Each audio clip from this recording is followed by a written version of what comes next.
नमस्कार साथियों, कैसे हो आप लोग। उम्मीद करता हूं आप अच्छे होंगे, स्वस्थ होंगे, कुशल मंगल होंगे और जबरदस्त तरीके से अपनी यूपीएसआई की तैयारी को एक नई दिशा देने में लगे हुए होंगे। तो दोस्तों, जैसे कि आप लोगों को पता है कि यूपीएसआई 2025 जो नई भर्ती आई है, यह लगभग 4 साढ़े 4 साल बाद देखने को मिली है। लेकिन अब बहुत सारे बच्चों को बहुत सारी दिक्कतों का सामना करना पड़ रहा है, क्योंकि आवेदन करते समय किन बच्चों को डिग्री का प्रयोग करना है और किन बच्चों को डिग्री का प्रयोग नहीं करना। तो इसी प्रॉब्लम को सॉर्ट आउट करने के लिए कल 17 अगस्त 2025 को भर्ती बोर्ड ने एक नया नोटिस, नई गाइडलाइन जारी की है। तो चलिए बच्चों, आज हम उसी को समझने का प्रयास करते हैं कि आखिरकार उसमें क्या है। तो डिग्री और मार्कशीट की जो समस्या है वो यहाँ पर खत्म होने वाली है। महिला प्रमाण पत्र की समस्या भी बच्चों यहाँ पर खत्म होने वाली है कि महिलाओं को जाति प्रमाण पत्र का प्रयोग पिता पक्ष से करना है या पति पक्ष से करना है। इस सारी टेंशन को आज खत्म कर देंगे, ठीक है। चलिएगा, अब ये जो नोटिफिकेशन आया है बच्चों, ये 17 अगस्त 2025 को आया है, ठीक है। 17 अगस्त 2025 को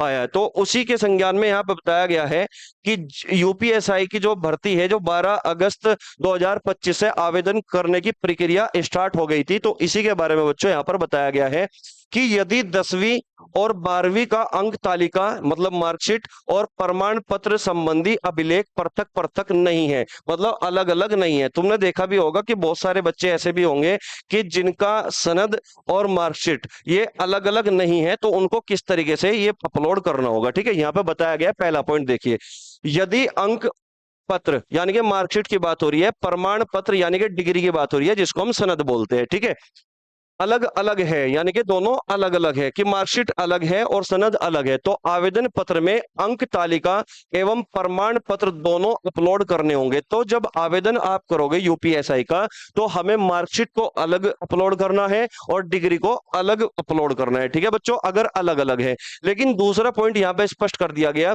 कि यदि एक ही अभिलेख में अंक तालिका और प्रमाण पत्र दोनों शामिल है, यानी कि उसी में मार्कशीट है और उसी में सनद है बच्चों, ठीक है। तो ऐसी दशा में आवेदन पत्र के अंक तालिका यानी कि मार्कशीट और प्रमाण पत्र के दोनों स्थानों में यही एक अभिलेख अपलोड किया जाएगा। यानी कि मार्कशीट का जो स्थान था उसमें मार्कशीट और सनद दोनों को अपलोड करना होगा, और जो सनद का अकेला बॉक्स था तो उसमें भी यही डॉक्यूमेंट अपलोड करना है बच्चों, दोनों जगह एक ही करना है, मतलब कहने का ये हुआ, ठीक है।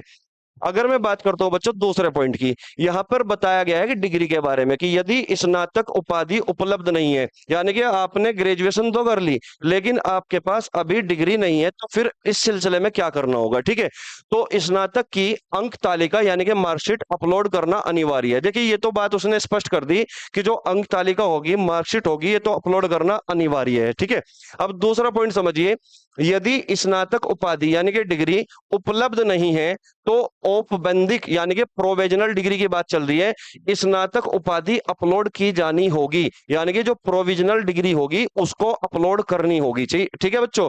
तो अभिलेखों की समीक्षा यानी कि डॉक्यूमेंट्स वेरिफिकेशन की बात हो रही है, और शारीरिक मानक परीक्षण यानी कि फिजिकल टेस्ट की बात हो रही है, के समय स्नातक उपाधि प्रस्तुत करना अनिवार्य होगा। यानी कि जब आपका डॉक्यूमेंट्स वेरिफिकेशन होगा या फिर फिजिकल टेस्ट होगा, तब आपकी जो डिग्री होगी यानी कि जो ओरिजिनल डिग्री होगी उसको जो है प्रस्तुत करना अनिवार्य होगा। क्लियर है बात। यानी कि तब तक आप प्रोविजनल डिग्री का प्रयोग कर सकते हो जिसके पास डिग्री नहीं है, लेकिन जो मार्कशीट होगी वो अनिवार्य अपलोड करना जरूरी है, ठीक है बच्चों। चलिए, अब तीसरे पॉइंट की अगर मैं बात करूं, महिला अभ्यर्थी को आरक्षण के लाभ हेतु, यानी कि महिला की बात हो रही है, आरक्षण के लाभ हेतु जाति प्रमाण पत्र पिता पक्ष से प्रस्तुत करने के संबंध में, यानी कि पिता के पक्ष से ही प्रस्तुत करना है अगर महिलाओं को आरक्षण चाहिए तो, ठीक है बच्चों। अब यहां पर देखिए, महिला अभ्यर्थियों की जाति का निर्धारण उसके पिता पक्ष से होता है।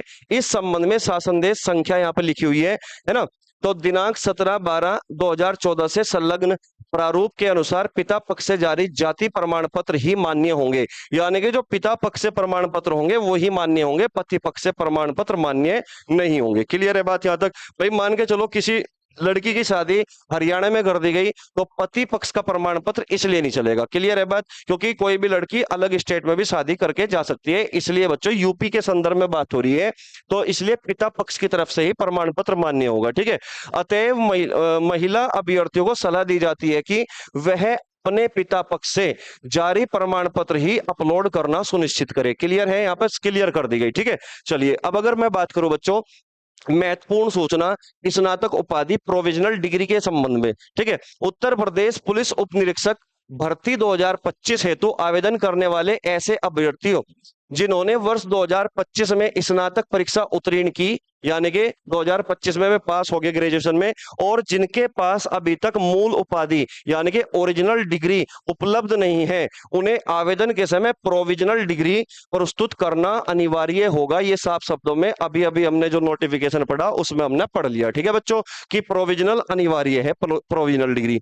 अब मैं अगर बात करूं कि अभ्यर्थी अपने विश्वविद्यालय से प्रोविजनल डिग्री प्राप्त कर सकते हैं, तो कैसे करेंगे, प्रक्रिया क्या है, मैं यहाँ पे प्रक्रिया भी बता रहा हूं बच्चों। ठीक है, यहाँ पे वेबसाइट जो लिखी हुई है ये महाशाकुंभरी की वेबसाइट लिखी हुई है, महाशाकुंभरी जो यूनिवर्सिटी है उसकी वेबसाइट लिखी हुई है। अब किसी बच्चे की यूनिवर्सिटी अलग हो सकती है तो उसकी वेबसाइट अलग होगी। ठीक है बच्चों, तो मैं केवल एग्जांपल के तौर पे एक वेबसाइट यहाँ पर लिख रहा हूं। ठीक है, तो यहाँ पर बताया गया कि मिसलेनियस सेक्शन में जाकर अपनी जानकारी भरे और प्रोविजनल डिग्री विकल्प चुने। जो प्रोविजनल डिग्री का विकल्प होगा उसको चुनना है। ठीक है, फिर तीसरे पॉइंट में बच्चों बताया गया है कि निर्धारित शुल्क ऑनलाइन भुगतान करें और फी रिसिप्ट प्रिंट कर ले, यानी कि जो भी ऑनलाइन भुगतान होगा 20, 30, 40, 50, 100, 200 जो भी होगा उसको जो है यहाँ पे भुगतान करना है, और जो आपको रिसिप्ट मिलेगी उसको प्रिंट कर लेना है। ठीक है, अब चौथे पॉइंट में बताया गया है कि अपनी छठे सेमेस्टर की मार्कशीट, जो आपका छठा सेमेस्टर होगा उसकी जो मार्कशीट होगी बच्चों,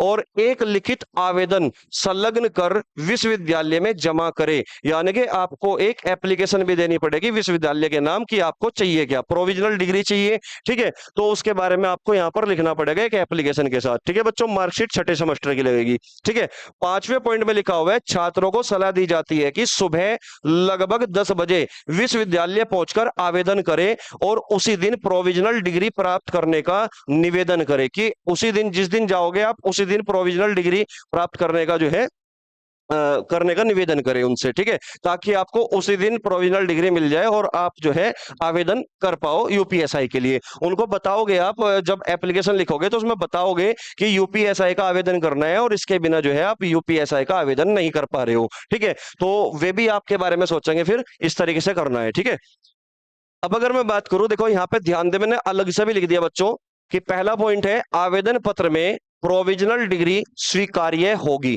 दस्तावेज सत्यापन डॉक्यूमेंट वेरिफिकेशन के समय अभ्यर्थियों को मूल उपाधि यानी कि ओरिजिनल डिग्री प्रस्तुत करना अनिवार्य होगा। जिस दिन आपका डॉक्यूमेंट वेरिफिकेशन होगा या फिर फिजिकल टेस्ट होगा तो उस दिन ओरिजिनल डिग्री प्रस्तुत करना अनिवार्य है, इससे पहले आप प्रोविजनल डिग्री का यूज कर सकते हो। ठीक है बच्चों, अब देखो कुछ बच्चों के माइंड में एक और जो है प्रॉब्लम आ रही है, मतलब एक और समस्या का सामना कर रहे हैं बच्चे।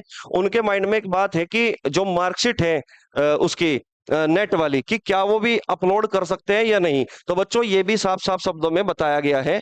ठीक है, आप देखो यहाँ पर मैंने लिखा हुआ है कि यूपीएसआई सब इंस्पेक्टर भर्ती में ऑनलाइन नेट से डाउनलोड की हुई मार्कशीट नहीं चलेगी।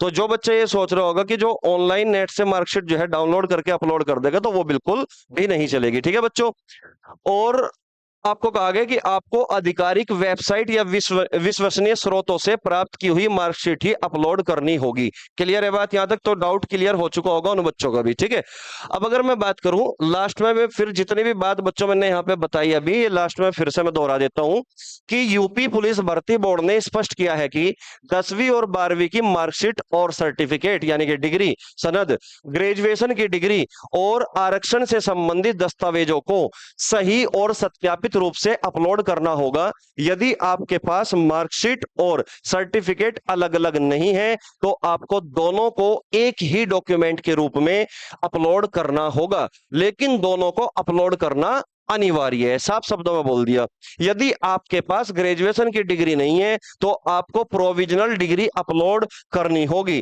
फिजिकल टेस्ट और डॉक्यूमेंट वेरिफिकेशन के दौरान आपको मूल डिग्री दिखानी होगी। ये साफ साफ शब्दों में नोटिफिकेशन में बताया गया है जो कल आया था यूपीएसआई का। ठीक है बच्चों, इसलिए ऑनलाइन डाउनलोड की हुई मार्कशीट को स्वीकार नहीं किया जाएगा। आपको अधिकारियों द्वारा जारी की गई या विश्वसनीय स्रोतों से प्राप्त की हुई मार्कशीट ही अपलोड करनी होगी। तो जिन जिन बच्चों के जो डाउट थे तो लगभग वे सारे खत्म हो चुके होंगे। एक ही वीडियो में मैंने सारी चीजें बता दी आपको बहुत ही आसानी से। ठीक है, तो चलिए बच्चों, मिलते हैं फिर नई इंफॉर्मेशन के साथ। तब तक के लिए जय हिंद, जय भारत।